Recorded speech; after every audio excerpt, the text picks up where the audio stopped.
Okay, I just made a video of the fact that I got this frame together. Next are the bed rails that hold the bed pieces together. They have these corner brackets. There are two holes. I had mentioned in a video I saw, the LDO kit instructions say that the depth of these two holes, the countersink area where the head of the bolt fits, are not the same. So make sure you're using the right one facing down as opposed to the one that faces into the extrusion. Well, I just looked at mine. This one, hopefully you can see on camera, is definitely different. The recess on the left side is deeper than the recess on the right. However, that was the last one I looked at. I just happened to pick the other three up and look at them, and I was trying to figure out, boy, those sure are close. I wonder which one is deeper than the other, because they look identical to me. Well, these three are. These three have the same depth recess on both sides. This one has a deeper recess on one side than the other. So I'm guessing maybe there wasn't really a purpose to doing it this way, and so LDO changed their kit, but maybe they still have some of these old ones floating around. I don't know, but yeah, it seems to be fairly standard for me doing a project. I find things that aren't the way they're supposed to be, and there you go. There's one of these things is not like the others. I'm not going to bother making a complaint or whatever, not a complaint, but not an email saying, yo, LDO or Matter Hackers, your kits might have this issue. I'm just going to deal with it, because the instructions do assume that all four of yours are like that, so only one of mine's like that, so I guess I will just make sure that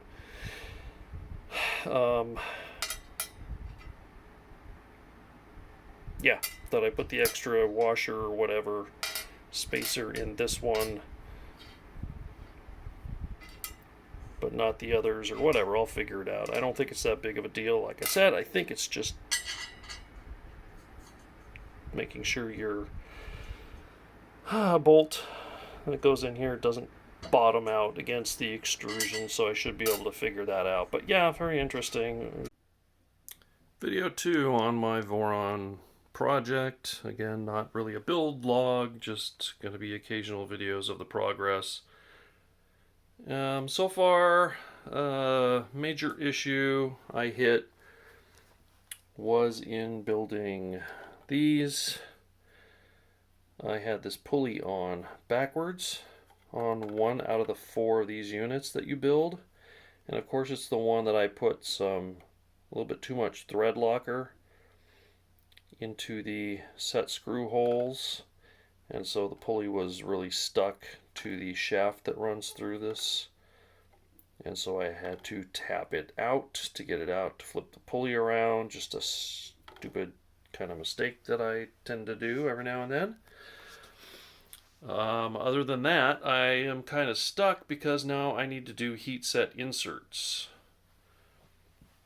I have heard of heat set inserts. I know what they are. I've just never used them before.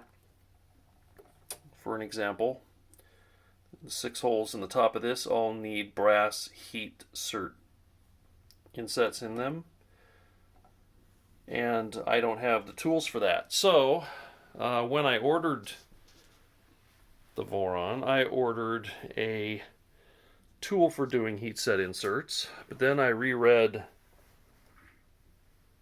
the LDO kit from Matter Hackers. I reread the description, and it comes with a heat set insert tool, which is threaded on the end, and there's a couple of the inserts on here, I guess, to make this not so deep. And you put this in your soldering iron and you heat it up and you put it in the hole and it melts into the part. Okay, that's great. So I canceled my order for the heat set insert tool that I ordered, which was one that basically holds your soldering iron and it plunges straight down to help you get these lined up straight. Because I read that it's really not that hard to do just by hand. So this got this out of the kit when my kit arrived, and this is my soldering iron. The problem is, let me do this with one hand without losing things on the ground. Blah. All right, here is my Weller WES 51 soldering iron, and this doesn't fit in the hole there. So this doesn't fit my soldering iron, which is, like I said, a WES 51, and the handle is the PES 51.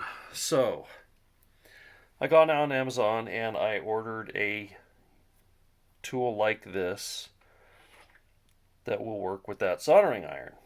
Great, I thought. It was about $14. I do not have Amazon Prime. I just tend to wait until I have $25 or more of stuff to buy, so I get free shipping anyway.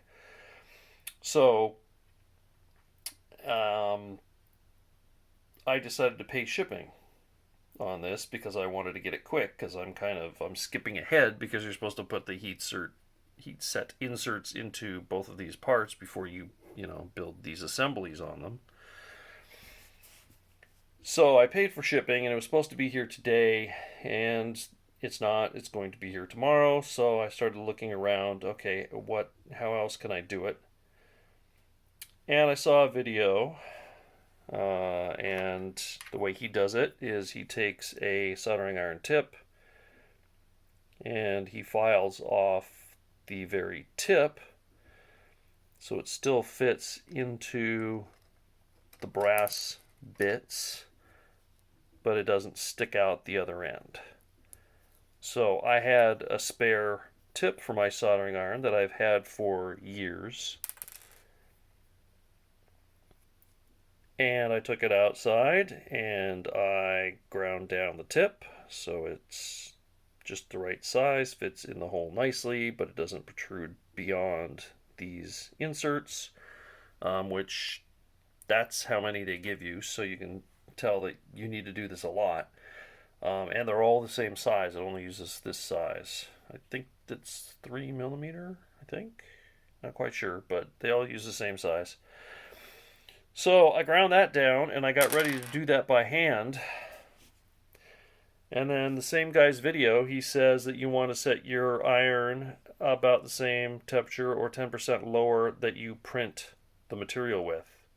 And for ABS, he recommends 200 degrees. So I go up to my WES 51 soldering iron and look at the dial. Degrees in Fahrenheit times 10. The lowest it goes is 350 degrees.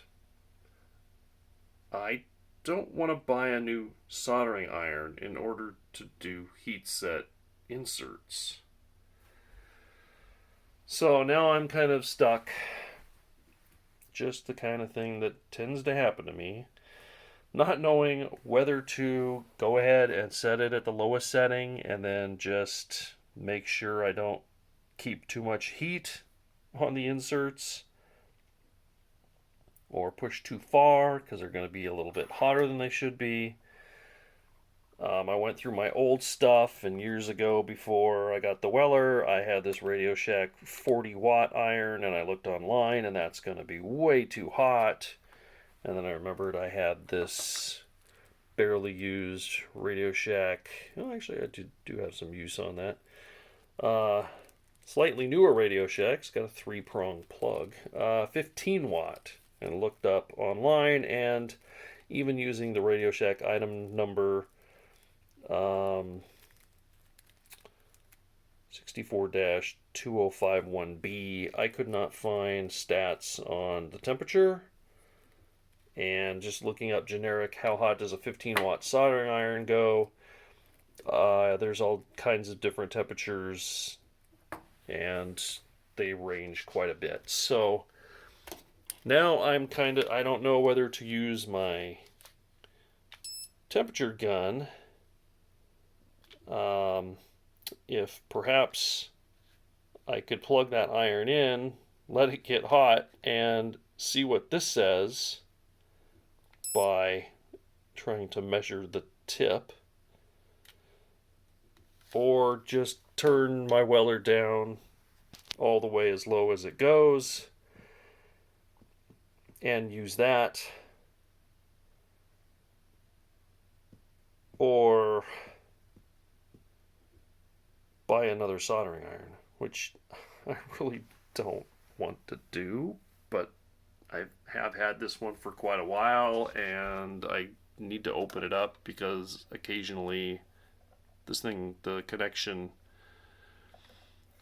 of the soldering iron pen part to this is a little bit loose, and occasionally it will not heat. I kind of tap on it and it works, so there's some kind of a loose connection going on in there, but I really wasn't, of course, planning on buying another soldering iron, which would be another order and more money, and yeah.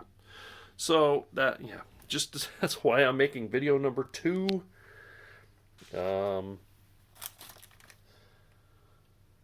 Because yeah, that's the kind of stuff that happens to me. So if you're making one of these, you're going to need to do heat set inserts, and if you haven't done any, like me, do some research and see what tools you have and what tools you might need to be able to do them properly. I'll probably do a little more Googling and see if I'm okay at 350, if I just don't dawdle. I did receive some parts in my plastic order that were broken in shipping, and I haven't checked to see if they have heat set inserts, but they might. So I might be able to use those to practice. Because otherwise, all I've got are the real parts, and if I screw one up, I don't know what I do. I have to try and order like one replacement part, or try and print one on my Prusa, which I can imagine being a nightmare since it's not enclosed, and I've never even attempted to print ABS, and you really don't want any warping, so I might have to spend tons of time trying to figure out how to get it to print without warping, and yeah. So that's the boat I'm in right now for video number 2 on the Voron build. Okay, I practiced on this, hoping they give me extra heat set inserts and I don't have to rip this one out of this piece. This was damaged in shipping. I'm getting a replacement free. But yeah, I used the soldering iron tip.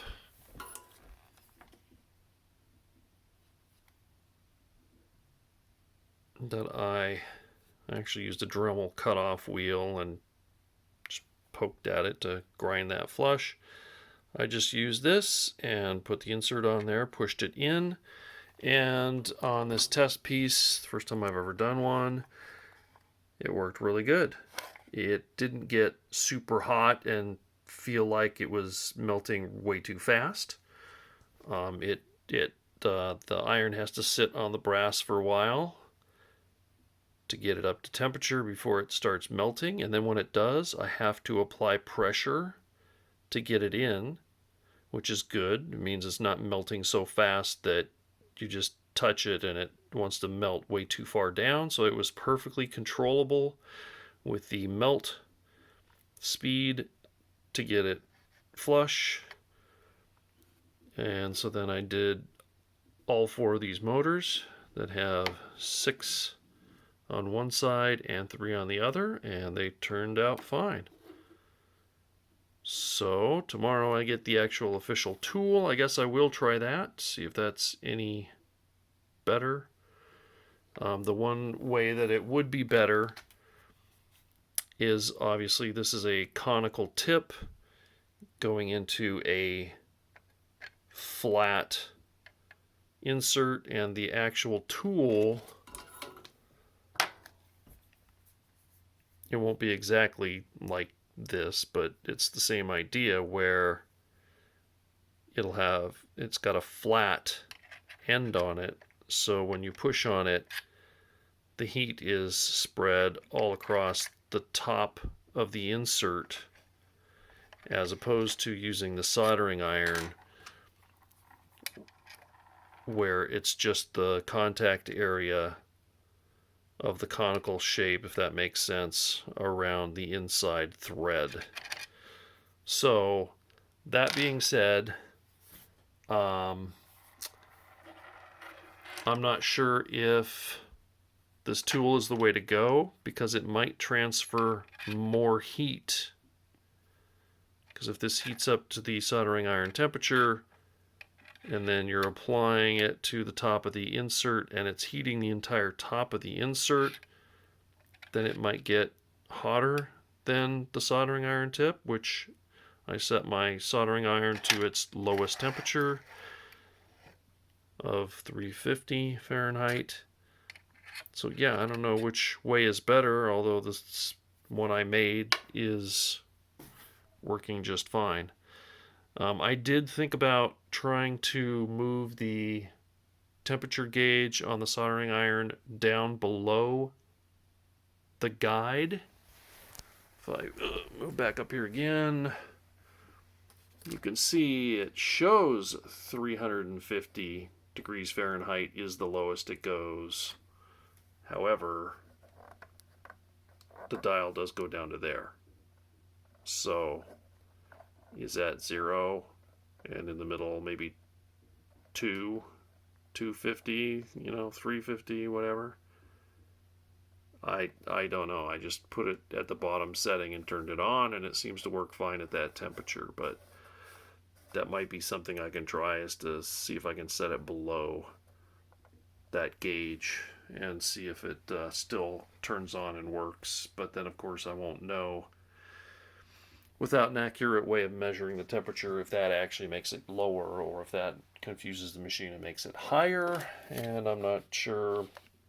Maybe what I should do is get it up to the 350 operating temperature, use this infrared thermometer on the tip, see what it says. If it says 350 or close to it, then I'll have an idea, and I can lower that temperature knob and use this thermometer and see if it actually goes down.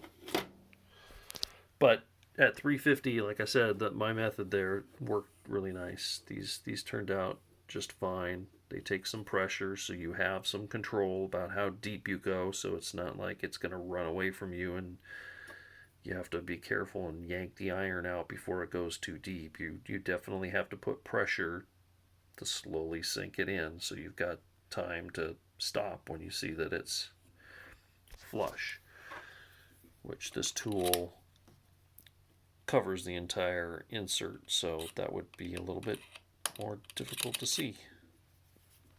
So anyway, there we are. Came up with a solution that seems to work.